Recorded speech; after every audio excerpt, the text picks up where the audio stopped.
এদিকে গতকাল অন্নপূর্ণা পুজো হয়েছে। আজকে আপনারা জানেন যে মর্যাদা পুরুষোত্তম শ্রীরামের আজকে রামনবমী, তার সঙ্গে সঙ্গে আজকে বাসন্তী পুজো। সুতরাং আজকে সনাতন ব্রাহ্মণ ট্রাস্টের পক্ষ থেকে এবং এটা জগৎগুরুর নিজের মঠ, এইখান থেকে এইটাই স্থাপন হয়েছিল, সেই জায়গা থেকে আজকে প্রথম আমরা শুরু করলাম। একদিকে রামনবমীর পুজো হচ্ছে, একদিকে বাসন্তী পুজো এবং কুমারী পুজো আজকে হবে। সুতরাং দেখুন, আমরা যেটা মনে করি ধর্ম যার যার, উৎসব সবার, উৎসব সবাই পালন করবেন।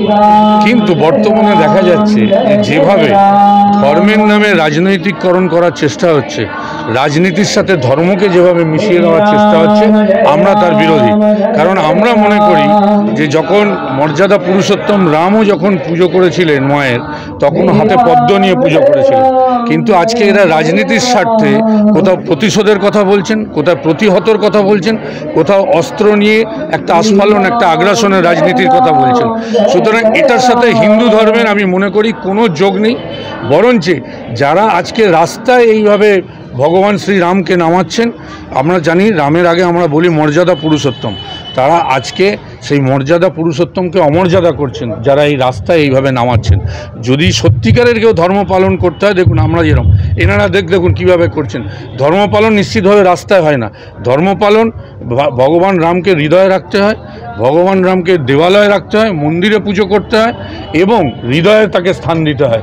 এই রাস্তায় যারা করছে তাদের উদ্দেশ্য হচ্ছে হাততালির জায়গা না, রাস্তায় যারা করছে তারা একদম শুধুমাত্র নিছক তাদের রাজনৈতিক স্বার্থ সিদ্ধির জন্য, তারা নিছক তাদের রাজনৈতিক কর্মকাণ্ডে যাতে আগামী দিনে সিংহাসন লাভ করতে পারে। এই বাংলা একটা শান্ত বাংলা, শান্তির বাংলা, উন্নয়নের বাংলা, যে বাংলায় আজকে সকল সম্প্রদায়ের মানুষ একসাথে বসবাস করেন। আজকে কোথাও কোনো ভেদাভেদ নেই। আমাদের এখানে অনেকে এসছেন হয়তো অন্য ধর্মাবলম্বীর মানুষ, কিন্তু সবাইকে আমরা সাদরে গ্রহণ করেছি, আপ্যায়ন করেছি। সুতরাং সেই জায়গা থেকে দাঁড়িয়ে এরা ধর্মের বিভাজন চাইছে, এরা বাংলাকে অশান্ত করতে চাইছে। আমি দয়া করে সবাইকে অনুরোধ করব আপনাদের মাধ্যমে যে এদের প্ররোচনায় পা দেবেন না। এরা যদি সত্যি শুধু পুজো করতে চাইতো তাহলে নিশ্চিতভাবে কোনো মন্দিরে যজ্ঞ করত, কোথাও হোম করত, নিজের বাড়িতে পুজো করত। কিন্তু এদের ইচ্ছা হচ্ছে যে বাংলা এত শান্তর বাংলা রয়েছে, সেই বাংলাটাকে অশান্তি করে একটা পরিকল্পিত দাঙ্গা বাঁধানোর চেষ্টা করছে। সুতরাং এই প্ররোচনা বা এদের পায়ে, এর পাতা ফাঁদে যেন কেউ পা না দেয়, এইটুকু অনুরোধ। অভিযোগ করছেন বিরোধী দলের পক্ষ থেকেও যে বিশেষ একটি কোনো সম্প্রদায়ের তাদের বেলা কোনো রেস্ট্রিকশন থাকে না, তারা অস্ত্র হাতে মিছিল করে, তখন আচ্ছা আমাকে একদিন বলুন তো, কোথাও কোনো ধর্মে বা বিশেষ করে সনাতনী যারা বা সনাতন ধর্মে যারা আমরা বিশ্বাস করি, হিন্দু ধর্মে, কোথাও এইভাবে অস্ত্রের আস্ফালন ছিল আগে? রামনবমী কি এর আগে হয়নি?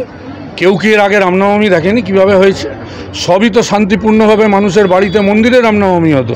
হঠাৎ করে এই 14 সালের পর থেকে একটা উন্মাদনা তৈরি করেছে এবং বাংলায় আমরা দেখেছি 16 সালের পর থেকে, একটা 19-20 সালের পর থেকে আরও বেশি করে এই উন্মাদনাটা তৈরি হয়েছে। এই তৈরি হয়েছে কেন? এর পিছনে তো রাজনীতি রয়েছে।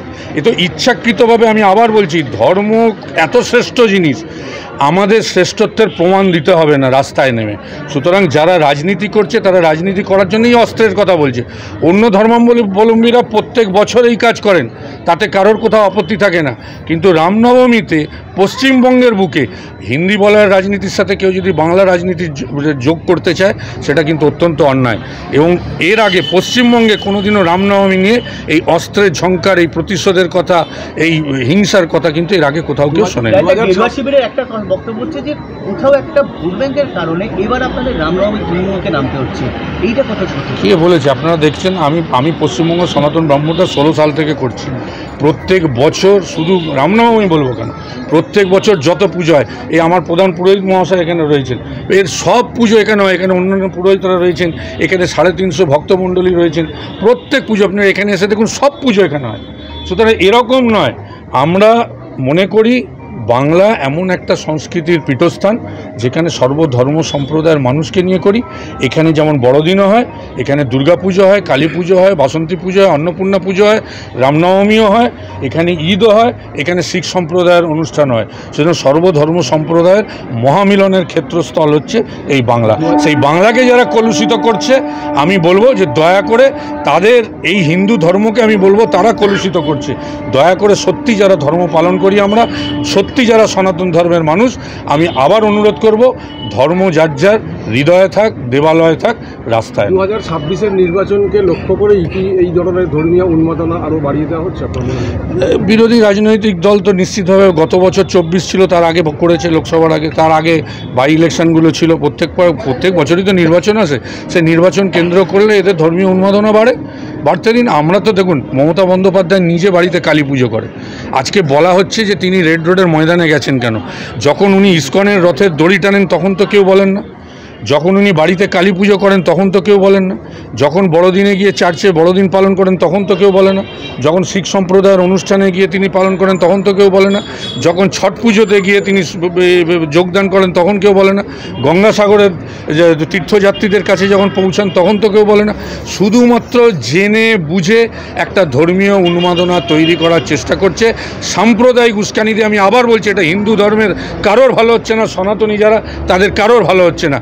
এটা শুধু রাজনৈতিক যাদের এইটা ইচ্ছাকৃতভাবে এই একটা হিন্দুত্ববাদী সংগঠন, যারা নিজেদের কোনো পরিচয় নেই, রাজনৈতিক দল হিসেবে তারা ব্যর্থ বাংলায়, তারা শুধু এই সাম্প্রদায়িক উস্কানি দিয়ে নিজেদের ফায়দা লোটার চেষ্টা করছে।